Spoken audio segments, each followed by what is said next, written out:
नमस्कार, मैं धर्मेंद्र राय। विवाद बात में आज फिर आपका स्वागत है। आज हम अपनी बात शुरू करने से पहले आपसे भी कुछ बात करना चाहेंगे। हमारे मेहमान तो आ चुके हैं, पर कुछ पुराने मेहमानों के बारे में भी आज हम खुलकर चर्चा करना चाह रहे थे। हम जो ये कार्यक्रम कर रहे हैं, इसमें हमारा किसी भी प्रकार से कोई निजी स्वार्थ नहीं है। इस लॉकडाउन के मद्देनज़र हम दमोह जिले की उन प्रतिभाओं को लाकर आपसे रूबरू करा रहे हैं कि उनके मन में क्या है, वो दमोह के बारे में क्या सोचते हैं, उनकी प्लानिंग क्या है और आखिर उनके मन की बात क्या है, वो हम आपसे साझा करते हैं। अभी कुछ दिन पहले हमारे इसी प्रोग्राम में दादा बहादुर सिंह ठाकुर जी पधारे थे। उनसे बातचीत के दौरान सामाजिक कुरीतियाँ, अस्पृश्यता, जाति प्रथा जैसे विषयों पर चर्चा हो रही थी। चर्चा के दौरान उन्होंने बाबा साहब अम्बेडकर, महात्मा फुले के समाज उन्मुखी कार्यों पर प्रकाश डाला और वो बता रहे थे कि उस समय जाति सूचक शब्दों का प्रयोग हुआ करता था, जिसे संविधान निर्माताओं के द्वारा कठोर नियम बनाकर प्रतिबंधित किया गया। ये हमारे क्रांतिकारियों की ही देन है कि उन्होंने ऐसे आंदोलन चलाए और वो कुरीतियाँ, जो प्रथाएं चली आ रही थी, उन पर अंकुश लगा, ताकि आज समाज में सबको बराबरी का हक और दर्जा मिल सके। उनकी कही बात किसी तरह से किसी की भावनाओं को ठेस पहुंचाने की नहीं थी। उन्होंने हमारे कार्यक्रम के दौरान कुछ घटना का जिक्र करते हुए कहा, उस समय ऐसा होता था जिस पर प्रतिबंध लगाना अनिवार्य था, और वो हमारे क्रांतिकारियों ने संविधान में नियम कानून बनाकर ऐसे पारित किया। फिर भी हम मानते हैं कि ऐसे शब्दों को बताते समय या किसी घटना का जिक्र करते समय भी उल्लेख या प्रयोग नहीं होना चाहिए। हमारा किसी भी तरीके से उन शब्दों से इत्तेफाक नहीं है। हमने कभी किसी का दिल नहीं दुखाया। हमेशा वसुधैव कुटुंबकम की भावना ही हमेशा रखी है। फिर भी यदि किसी को हमारे मेहमान के किसी भी शब्द पर आपत्ति है, तो हम आपसे खेद प्रकट करते हैं और भविष्य में इस प्रकार के शब्दों का प्रयोग नहीं होने दिया जाना चाहिए, ऐसा वादा करते हैं। हमारा उद्देश्य है आपस में भाईचारा बना रहे। अब हम अपने कार्यक्रम पर वापस आते हैं। एक ऐसी शख्सियत को हम आपके सामने लाए हैं, अनुज वाजपेयी, या यूं कहें जवेरा विधानसभा की बौद्धिक प्रतिभाओं का प्रतिबिंब। आप राजनीति भी करते हैं, समाज सेवा भी करते हैं और बच्चों के भविष्य को भी संवारने के काम में लगे हुए हैं। आप जवेरा के पास के छोटे से गांव पड़रिया थोबन से आते हैं। बीजेपी के जिला युवा मोर्चा, माने बीजेपी का जो युवा मोर्चा है, उसके जिला महामंत्री हैं और जवेरा कॉलेज में सांसद प्रतिनिधि के दायित्व का निर्वहन कर रहे हैं। और सबसे अच्छी बात तो आपके लिए यह है, इंग्लिश से एमए करा हुआ विशुद्ध रूप से किसान आज आपके सामने बैठा हुआ है और हमारे सांसद और माननीय मंत्री जी के बहुत नज़दीकियों में से एक हैं अनुज वाजपेयी जी। अनुज जी, स्वागत है आपका। बहुत बहुत धन्यवाद धर्मेंद्र भैया। तो कैसी चल रही है नेतागिरी? नेतागिरी तो जैसा कि आप भी मुझे काफ़ी समय से देख रहे हैं, तो नेतागिरी तो मैं करता नहीं हूँ। वैसी विशुद्ध जो नेतागिरी होती है, जो टिपिकल नेतागिरी होती है, वो मेरे कैरेक्टर में नहीं है या मेरे कहना चाहिए व्यवहार में नहीं है। मेरा नेतागिरी करने का एकमात्र उद्देश्य है कि लोगों की जो समस्याएं हैं, या कहना चाहिए जो रूरल एरियाज में, जो ग्रामीण क्षेत्रों में लोग जिन चीज़ों से जूझ रहे हैं, खासकर युवा वर्ग, किसान वर्ग, अगर हम नेतागिरी या राजनीति में आकर उनकी समस्याओं को सुलझा सकें या हम राजनीति में आकर कुछ सकारात्मक काम कर सकें, उसके लिए मैं नेतागिरी करता हूँ। अच्छा, तो ये बताइए, अंग्रेजी से आपने एमए किया और केवल कृषि खेती पर फोकस आपका? अंग्रेजी से मैंने एमए इसलिए किया क्योंकि जब मैंने स्नातक अपना कंप्लीट किया था बीएससी बायोटेक्नोलॉजी से जबलपुर में, उसी दिनों मैंने इंग्लिश को भी सीखा बोलना। लेकिन मेरा उद्देश्य ये था कि मैं शहर में नौकरी नहीं करूंगा और इस उद्देश्य को लेकर मैं गांव वापस आना चाह रहा था। और जैसे ही मैंने बीएससी अपनी कंप्लीट की, चूंकि 5 साल में जबलपुर में पढ़ाई कर चुका था, तो जब मेरी पढ़ाई कंप्लीट हो रही थी, उन्हीं दिनों मुझे लग रहा था कि अब मुझे गांव वापस जाना चाहिए। ये जो चीज़ें आज ज़मीन पर हो रही हैं, जो आप देख रहे हो, मेरा गांव स्मार्ट गांव बन रहा है और जिले स्तर पर, प्रदेश स्तर पर गांव का नाम आगे बढ़ रहा है, ये चीज़ें मैंने 2010 में उन दिनों सोच रखी थी कि जब मैं गांव वापस जाऊंगा तो कुछ गांव के लिए करूंगा। तो जब मैं गांव वापस आया तो उस समय मुझे लग रहा था कि अब मैंने इंग्लिश तो सीख ली है, लेकिन इंग्लिश सीख के मैं गांव में क्या करूंगा। तो जैसे ही मैं वापस आया तो फिर मैंने इंग्लिश क्लास शुरू की वहाँ पर गांव में, छोटी सी जवेरा में एक मैंने स्पोकन इंग्लिश क्लास डाली और मैंने 3-4 साल इंग्लिश वहाँ पर पढ़ाई है। उसके लिए मैं थोड़ी सी फीस भी लेता था उन दिनों।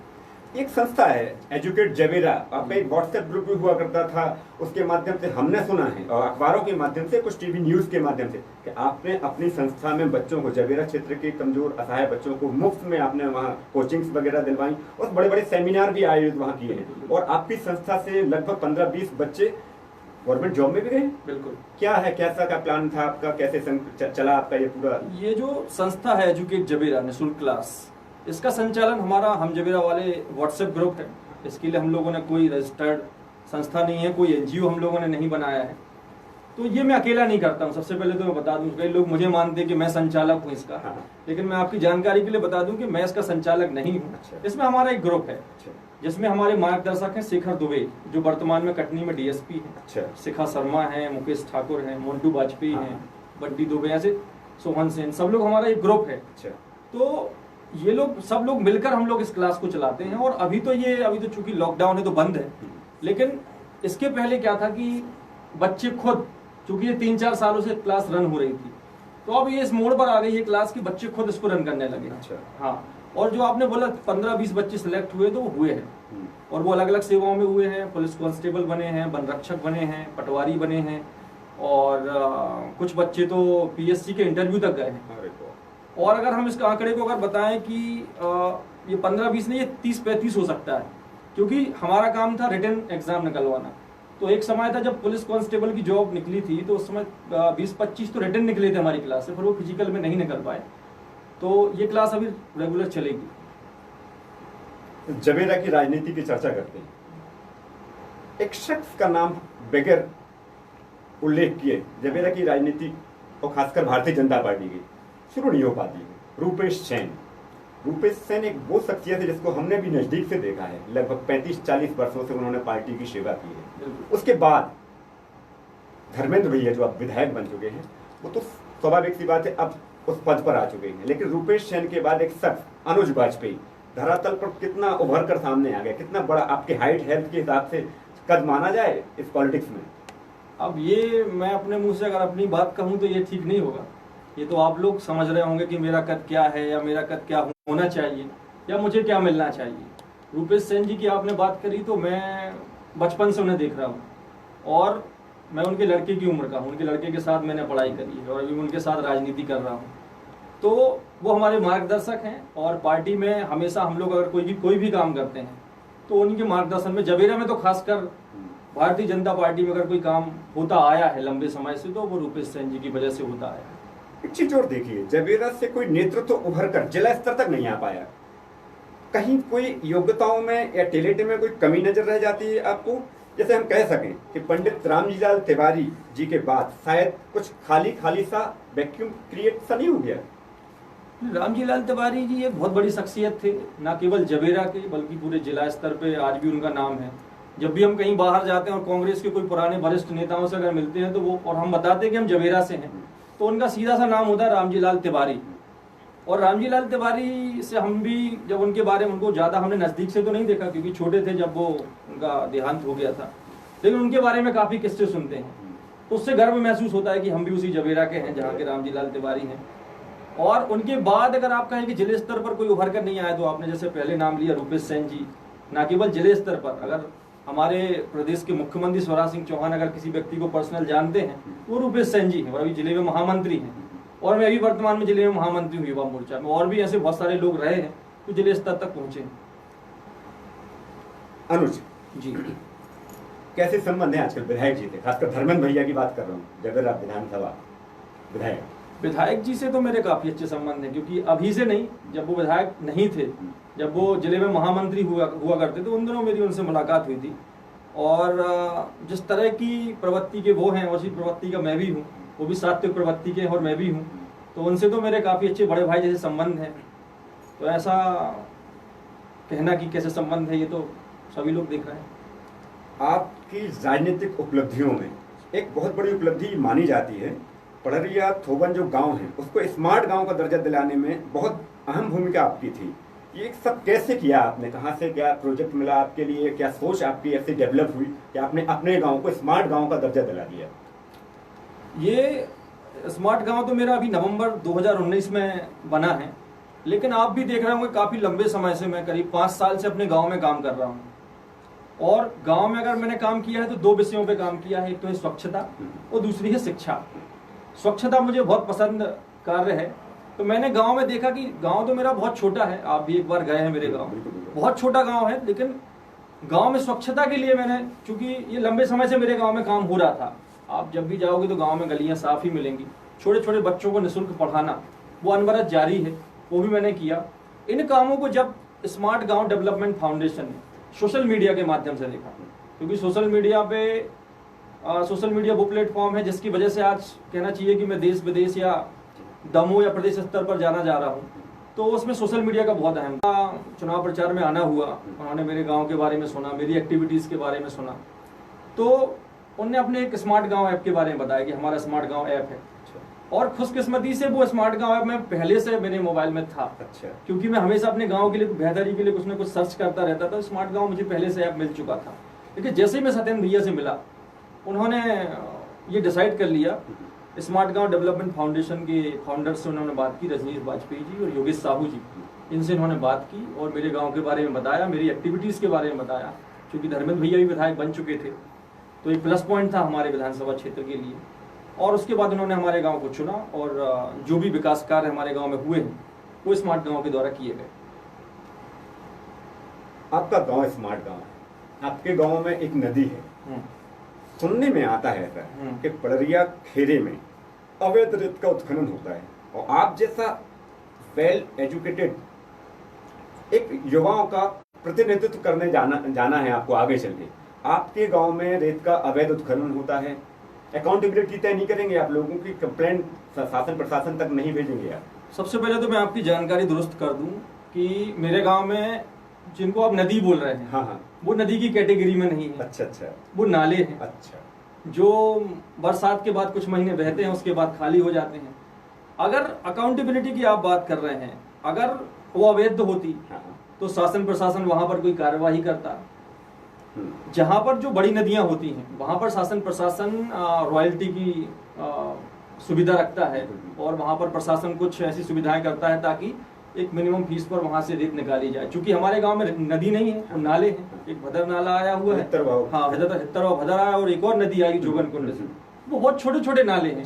और मेरी अकाउंटेबिलिटी की बात है, अगर वहां से रेत निकाल कर कुछ, वैसे भी हमारे यहाँ पर अब प्रधानमंत्री जी बोल रहे हैं लोकल को वोकल करो, तो अगर हमारे यहाँ से रेत निकाल कर, अगर वो रेत भी नहीं है, वो बजरा है, ठीक, उसको निकाल कर कुछ 2 पैसे कमाते हैं, इसलिए मैं उसमें कोई हस्तक्षेप नहीं करता। चलिए, एक चीज और भी सुनने में आई, आपकी सक्रियता की जब बात करें कि लॉकडाउन में जबेरा में जब पहला मंगलवार, लॉकडाउन के जब पहला मंगलवार आया था, तो कुछ दुकानदारों के द्वारा दुकानें खोल ली गई और भीड़ भाड़ का अंदेशा ऐसा लगा और पुलिस के द्वारा कुछ बल प्रयोग करना पड़ा था। ये क्या घटना थी और आपने किस प्रकार से प्रशासन के आला अफसरों को तक जानकारी ये भेजी, क्या कैसी घटना हुई थी उस समय? चूंकि ये लॉकडाउन लगने के बाद जब 21 दिन का लॉकडाउन लगा था फर्स्ट, तो पहला मंगलवार था। मंगलवार हमेशा मार्केट डे होता है, लेकिन जब से लॉकडाउन लगा है तो प्रशासन ने सीधी गाइडलाइन जारी की थी कि कहीं पर भी हाट बाजार नहीं लगाए जाएंगे।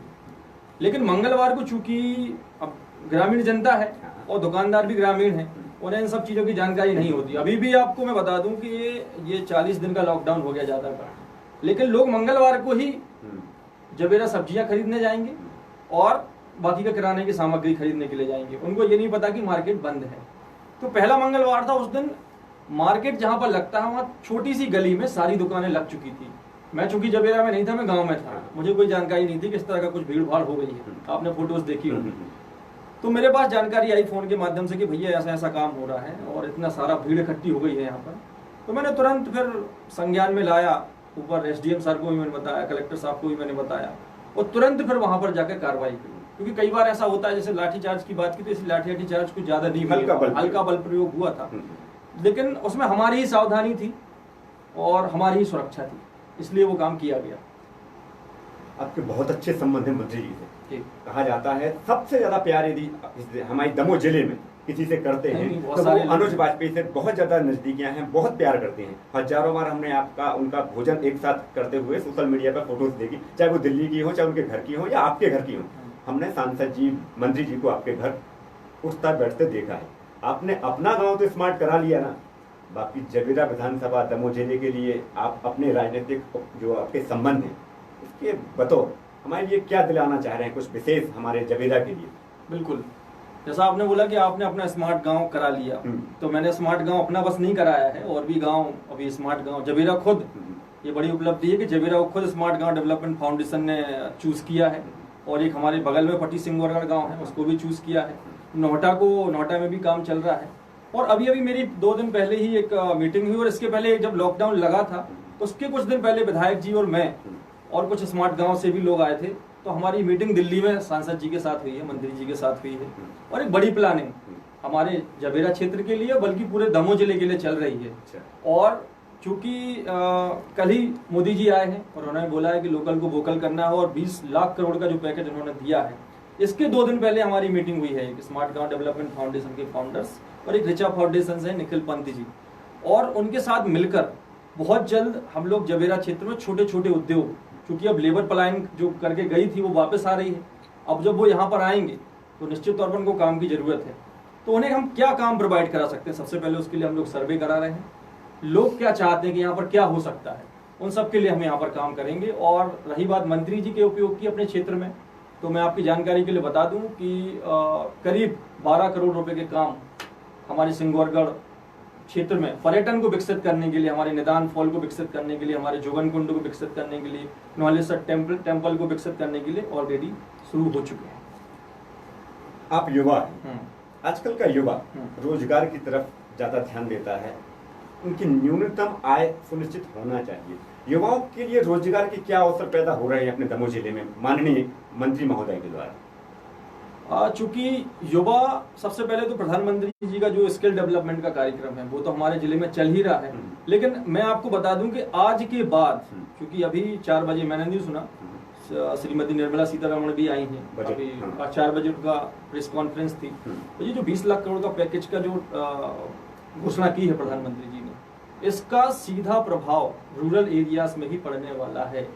आप ये मानकर चलिए कि जो गाँव से अभी जो युवा, जो महिलाएं, जो बच्चे पलायन करते थे, अब वो कहीं पलायन नहीं करेंगे। शासन प्रशासन का पूरा जो फोकस है वो गांव पर ही है। स्वच्छता मिशन वाली एक चर्चा आई बीच में, किसी ने लिख के भेजा है, जबीरा में स्वच्छता मिशन के अंतर्गत वॉल पेंटिंग की बात चल रही थी जी, तो वॉल पेंटिंग के प्रोजेक्ट का क्या हुआ? जी, सबसे धन्यवाद आपने इस विषय को उठाया, क्योंकि जबीरा में वॉल पेंटिंग होनी थी। क्योंकि जबीरा भी स्मार्ट गांव डेवलपमेंट फाउंडेशन के द्वारा चूज कर लिया गया था। जैसे ही ये पेंटिंग होनी थी तभी लग गया लॉकडाउन। इस कारण से ये पेंडिंग हुआ है, बल्कि ऐसा नहीं है कुछ इसको बंद कर दिया गया है, लेकिन जैसे ही ये लॉकडाउन खत्म होगा और जैसे ही शायद बरसात के बाद इसको हम फिर से शुरू करेंगे। कहाँ देखते हैं, क्या है मंजिल राजनीति में, आपकी मंजिल कहाँ है? राजनीति में तो चूंकि मैं सोच के तो आया ही नहीं था कि मुझे राजनीति करना है। मैं तो एक अपने जबीरा में मैंने क्लास खोली थी, मैं इंग्लिश पढ़ाता था, उसी दौरान उपचुनाव हुआ जबीरा में, और उस उपचुनाव में मैं राजनीति में आया और मैंने भारतीय जनता पार्टी को चूज किया। अब इसका लक्ष्य क्या है, क्योंकि मैं लक्ष्य पे ज़्यादा फोकस नहीं करता हूँ, मैं अपने काम पे फोकस करता हूँ कि मुझे काम करना है, और मैं वो काम कर रहा हूँ। मैं उन लोगों में से हूँ जो काम करता हूँ, फिर उसके बाद कुछ लोगों को उपदेश देता हूँ या लोगों को सलाह देता हूँ। टॉप 3 लेवल है जबीरा में, विधायक जी, उसके बाद रूपेश भैया, उसके बाद आप पावरफुल माने जाते हैं भारतीय जनता पार्टी में। नहीं, कुछ करेंगे जबीरा के लिए ठोस? बिल्कुल होगा, आप देखते जाइए।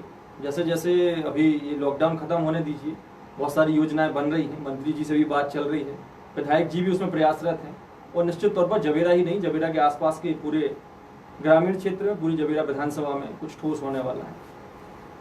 सोशल मीडिया के भी आप स्टार हैं, सोशल मीडिया के माध्यम से लोगों को आपके बारे में जानकारी मिलती है, जो आप अपनी चीजें लोगों से शेयर करते हैं। आपको नहीं लगता आजकल सोशल मीडिया में थोड़ा सा रफ लैंग्वेज, अभद्र भाषा का चलन प्रचलन ज्यादा हो गया है? आपके साथ युवाओं की एक टीम रहती है, 20-22 युवा तो आपके साथ बिल्कुल कंधे से कंधा मिलाकर चलते ही हैं जबेरा में। उन सबके माध्यम से इस सोशल मीडिया के दर्शकों को, पाठकों को क्या संदेश देना चाहेंगे? मैं तो बस यही संदेश देना चाहूँगा सभी सोशल मीडिया, जो लोग भी सोशल मीडिया चलाते हैं, क्योंकि मेरा सोशल मीडिया चलाने का जो तरीका है वो थोड़ा सा अलग है। मैं केवल सकारात्मक चीज़ों को सोशल मीडिया पर डालता हूँ, और मैं केवल फेसबुक नहीं चलाता हूँ, मैं ट्विटर भी चलाता हूँ। लेकिन दुर्भाग्य से भी मेरा 1 महीने से ट्विटर बंद है। लेकिन जो लोग भी चलाते हैं, मेरा उनसे हमेशा आग्रह रहा है, और मैं इस बात को डालता भी हूँ फेसबुक पर, कि आप लोग जो भी चीज़ डालें सकारात्मक डालें, युवाओं के हित में डालें, उनके भविष्य को देख कर डालें। अगर हम छोटी सी भी कोई नकारात्मक चीज़ डालेंगे उसका इफेक्ट काफ़ी होता है, क्योंकि लोग नकारात्मकता पर फोकस करते हैं, नेगेटिविटी पर फोकस करते हैं। आप लाख अच्छाई डालोगे लेकिन उसको लोग शेयर नहीं करेंगे।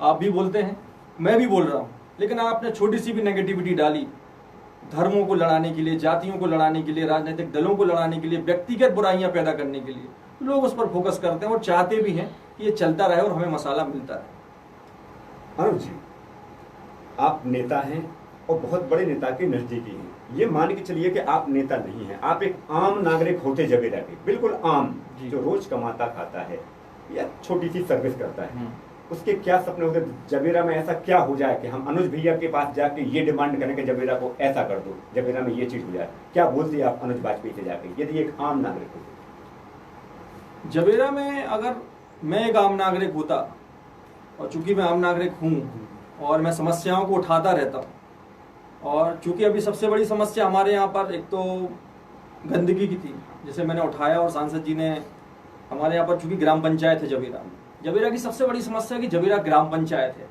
जबेरा को नगर पंचायत होना चाहिए, क्योंकि ग्राम पंचायत होने के नाते उतना फंड जबेरा में नहीं आता है। ये नगर पंचायत होती तो आज विकास का जो स्वरूप है जबेरा में वो एक अलग होता। यहाँ पर कचरा गाड़ी नहीं है, यहाँ पर अभी विधायक जी ने एक सुलभ कॉम्प्लेक्स बनवाया है, ये भी नहीं था, और भी ऐसी बहुत सारी चीजें हैं जो सुविधाएं लोगों को मिलनी चाहिए वो नहीं है। तो मेरी सबसे पहले ये डिमांड होती कि इसको नगर पंचायत बनाया जाए, यहाँ पर जगह जगह स्वच्छता हो, अच्छे यहाँ पर प्रतीक्षालय हो, यहाँ पर एक पार्क हो, बच्चों को खेलने कूदने के लिए खेल मैदान हो, एक फुटपाथ हो, ये सारी चीजें मेरी एक नेता से होती हैं।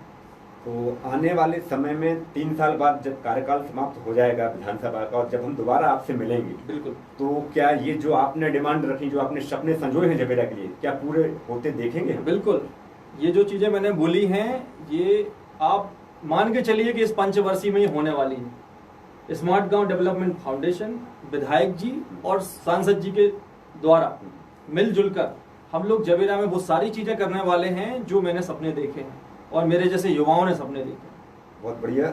एक चीज और, चलते चलते छोटी सी बात रह जाती है। पूरा देश कोरोना महामारी से जंग लड़ रहा है। बिल्कुल, प्रवासी मजदूर पलायन करके वापस आ रहे हैं। हमारे यहाँ रोजगार नहीं था, तभी तो वो पलायन करके दिल्ली और सूरत गए थे। बिल्कुल, अब वो वापस आ रहे हैं उनके लिए।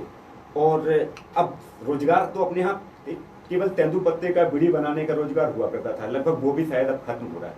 उनके लिए क्या व्यवस्था होना चाहिए जो वापस लौट के आ रहे हैं?